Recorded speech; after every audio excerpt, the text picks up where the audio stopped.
Hi Sachin. Hello ಅಕ್ಕ. Welcome. Thank you. Okay Sachin, ಯಾವ ಹಾಡು ಹಾಡ್ತಿದ್ಯಾ ಇವತ್ತು?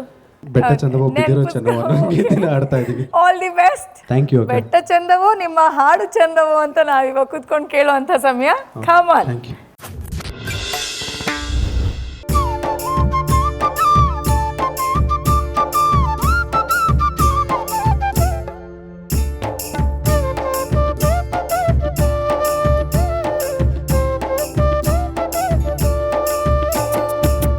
ಚಂದವೋ ಬಿದಿರು ಚಂದವೋ ಬೆಟ್ಟದ ಮಡಿಲಲ್ಲಿ ಮಾದೇವ ಚಂದವೋ.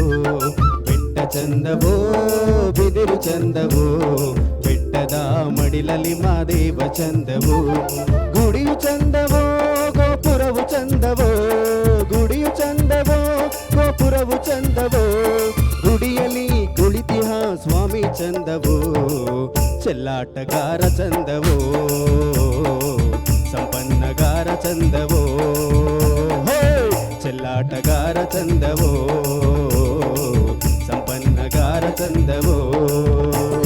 ಬೆಟ್ಟ ಚಂದವೋ ಬಿದಿರು ಚಂದವೋ ಬೆಟ್ಟದ ಮಡಿಲಲ್ಲಿ ಮಾದೇವ ಚಂದವೋ. ಬೆಟ್ಟದ ಮಡಿಲಲ್ಲಿ ಮಾದೇವ ಚಂದವೋ.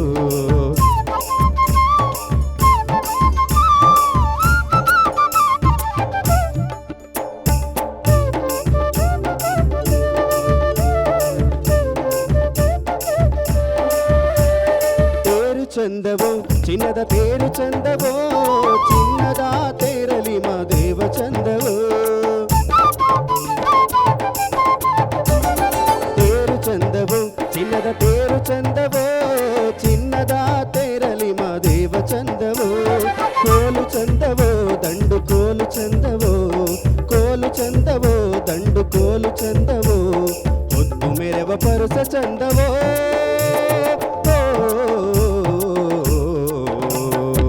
ಚೆಲ್ಲಾಟಗಾರ ಚಂದವೋ ಸಂಪನ್ನಗಾರ ಚಂದವೋ. ಚೆಲ್ಲಾಟಗಾರ ಚಂದವೋ ಸಂಪನ್ನಗಾರ ಚಂದವೋ. ಬೆಟ್ಟ ಚಂದವೋ ಬಿದಿರು ಚಂದವೋ ಬೆಟ್ಟದ ಮಡಿಲಲ್ಲಿ ಮಾದೇವ ಚಂದವೋ. ಬೆಟ್ಟದ ಮಡಿಲಲ್ಲಿ ಮಾದೇವ ಚಂದವೋ.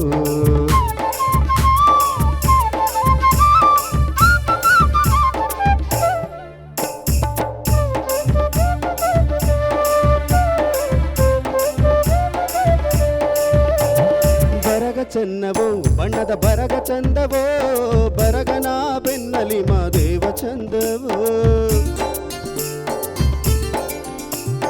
ಬರಗ ಚಂದವೋ ಬಣ್ಣದ ಬರಗ ಚಂದವೋ. ಬರಗನ ಬೆನ್ನಲಿ ಮಾದೇವ ಚಂದವೋ. ಕೋಲು ಚಂದವೋ ದಂಡು ಕೋಲು ಚಂದವೋ. ಕೋಲು ಚಂದವೋ ದಂಡು ಕೋಲು ಚಂದವೋ. ತೀರೆ ನೆಳೆವ ಪರುಸ ಚಂದವೋ.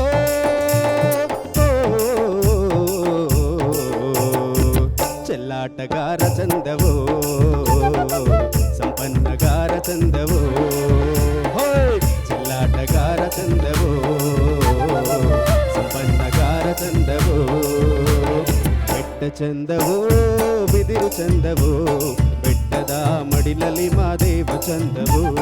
ಬೆಟ್ಟ ಚಂದವೋ ಬಿದಿರು ಚಂದವೋ ಬೆಟ್ಟದ ಮಡಿಲಲ್ಲಿ ಮಾದೇವ ಚಂದವೋ. ಗುಡಿಯು ಚಂದವೋ ಗೋಪುರವು ಚಂದವೋ. ಗುಡಿಯು ಚಂದವೋ ಗೋಪುರವು ಚಂದವೋ. ಗುಡಿಯಲ್ಲಿ ಕುಳಿತಿಹ ಸ್ವಾಮಿ ಚಂದವೋ. ಚೆಲ್ಲಾಟಗಾರ ಚಂದವೋ ಸಂಪನ್ನಗಾರ ಚಂದವೋ.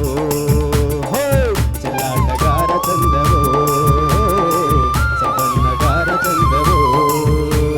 ಬೆಟ್ಟ ಚಂದವೋ ಬಿದಿರು ಚಂದವೋ ಬೆಟ್ಟದ ಮಡಿಲಲ್ಲಿ ಮಾದೇವ ಚಂದವೋ.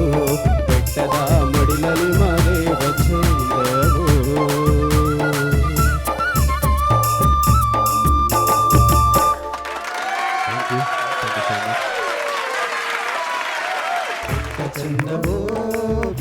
ಸಚಿನ್, ಇದ್ರ ಬಗ್ಗೆ ನಮ್ಮ ವೇಮ್ಗಲ್ ಸರ್ ಏನು ಹೇಳ್ತಾರೆ ಅಂತ ನೋಡೋಣ.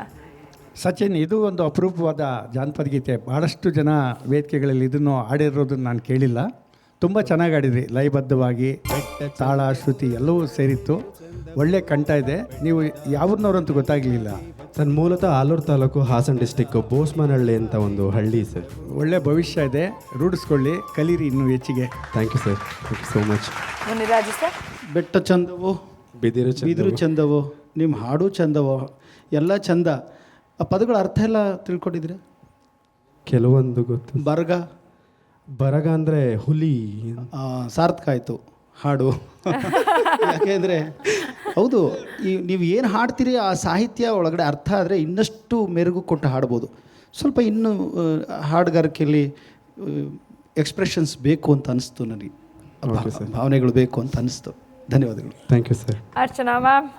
ಸಚಿನ್, ಹಾಂ ಮ್ಯಾಮ್. ಸೆಂಚುರಿ ಹೊಡೆಯೋಕ್ಕೆ ಸ್ಟಾರ್ಟ್ ಮಾಡಿದ್ದೀರಿ. ನೀವು ಹೇಳಿದ್ಮೇಲೆ ಇಲ್ಲ ಅನ್ನೋಕ್ಕಾಗತ್ತ ಮ್ಯಾಮ್. ಪ್ರಯತ್ನ ಅಂತೂ ಮಾಡಲೇಬೇಕಲ್ಲ. ಪ್ರಯತ್ನನೇ ಮುಖ್ಯ, ಬಾಕಿ ಎಲ್ಲ ದೇವ್ರಿಗೆ ಬಿಟ್ಟಿದ್ದು. ಏನೋ ನಕ್ಷತ್ರ ನೋಡ್ತಾ ಇದ್ರು ಅಂತ ಹೇಳಿದ್ರಲ್ಲ, ಬೆಟ್ಟ ಚಂದವು ಆಮೇಲೆ ಏನು ಅಂತ. ಯಾಕಂದರೆ ಎದುರಿಗೆ ಮೈ ತುಂಬ ನಕ್ಷತ್ರ ಹೊದ್ಕೊಂಡು ನೀವು ನಿಂತಿದ್ದೀರಿ. ಸಾಲಿದಕ್ಕೆ ಅವ್ರ ಶರ್ಟಲ್ಲೂ ಇದೆ ನಕ್ಷತ್ರ ನೋಡಿ, ಮ್ಯಾಚಿಂಗ್ ಬೇರೆ. ಅದಕ್ಕೆ ಪಾಪ ಮರ್ತೋಗಿರ್ಬೇಕು. ಬಟ್ ಜೋಕ್ಸ್ ಅಪಾರ್ಟ್, ಇದು ಕಾಂಪೋಸಿಷನ್ ಒಂದು ಸ್ವಲ್ಪ ಮಾಡರ್ನ್ ಶೈಲಿಯ ಕಾಂಪೋಸಿಷನ್ ಅನ್ನಿಸ್ತು ನನಗೆ. ಒಂಥರ ಮುದ ನೀಡುವಂತಹ ಕಾಂಪೋಸಿಷನ್ ಆಗಿತ್ತು. ಕೋಲು ಚಂದವೋ ಗಂಡು ಕೋಲು ಚಂದವೋ, ನೀರೆನೆಳೆವ ಪರಸ ಚಂದವೋ. ನಿಮ್ಮ ಧ್ವನಿ ಚೆನ್ನಾಗಿದೆ. ನೀವು ಮುಂಬರುವ ದಿನಗಳಲ್ಲಿ ಖರಜ್ ಪ್ರಾಕ್ಟೀಸ್ ಮಾಡಿ. ಖರಜ್ ಅಂದರೆ ಲೋವರ್ ನೋಟ್ಸ್. Lower note. ಹಾಂ, ಹೈ ಪಿಚ್ ಪ್ರಾಕ್ಟೀಸ್ ಮಾಡೋ ಅವಶ್ಯಕತೆ ಇಲ್ಲ. ಖರಜ್ ಚೆನ್ನಾಗಿ ಮಾಡಿದರೆ ಅಂದರೆ ಸಾ ಸ ನಿ ದ ಪ ಮ ಗ ರೇ ಸಾ ಎಷ್ಟು ಹೋಗುತ್ತೋ ಸಾಧ್ಯವೋ ಅದನ್ನು ಸಸ್ಟೈನ್ ಮಾಡ್ಕೊಂಡು ಹೋಗಬೇಕು. ಆವಾಗ ರೇಂಜ್ ಹೋಗುತ್ತೆ. ಓಕೆ, ಆಯಿತಾ? ಅದನ್ನು ಪ್ರಾಕ್ಟೀಸ್ ಮಾಡಿ. ಸ್ವಲ್ಪ ಫೈನ್ ಟ್ಯೂನಿಂಗ್ ಬೇಕು. ಪಕ್ಕ ಆಲ್ಮೋಸ್ಟ್ ಇದ್ದೀರಿ, ಇನ್ನೊಂದು 5 ಪಾಯಿಂಟ್ ಆ ಕಡೆ ಈ ಕಡೆ ಆ ಥರ ಇದೆ. ಸೊ ಪಕ್ಕ ಆಗಿಬಿಟ್ರೆ ಸೆಂಚುರಿನೇ. ಆಯಿತಾ? All the best. ಆಮೇಲೆ ನಿಮ್ಮ ಬ್ರೆತ್ ಕಂಟ್ರೋಲ್ ತುಂಬ ಚೆನ್ನಾಗಿದೆ, ಅದನ್ನು ಉಳಿಸ್ಕೊಳ್ಳಿ. Sure ma'am. God bless thank you ma'am. Thank you so much. Thank you Sachin ಅವರೇ, thank you so much. Thank you.